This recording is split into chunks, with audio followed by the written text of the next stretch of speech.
Understanding the phrase croak in English.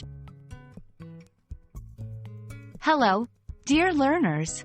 Today, we're diving into a fascinating English phrase.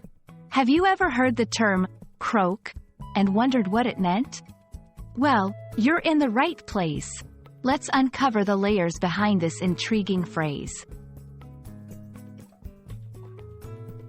Croak is primarily associated with the sound a frog makes. Picture a frog by a pond on a quiet night, making its signature ribbit or croaking sound. When someone says a frog croaks, they're referring to this sound.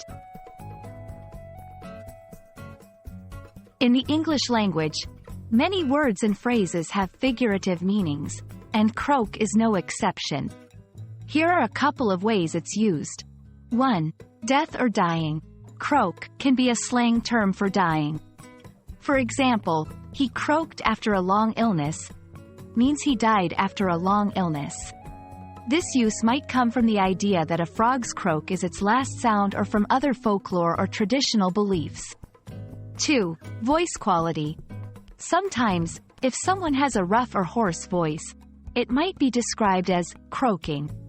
For instance, she tried to sing, but she croaked the whole time, suggests her voice was not clear or melodious. Now, let's see how we can incorporate croak into our everyday conversation.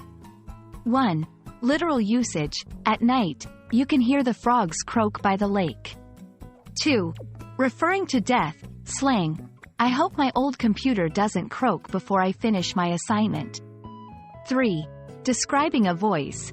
He tried to give a speech, but he just croaked through it because of his sore throat.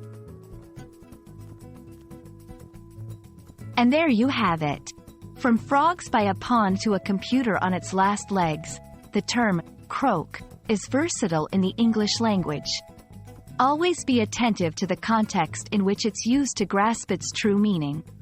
We hope this explanation clears the murky waters around this phrase.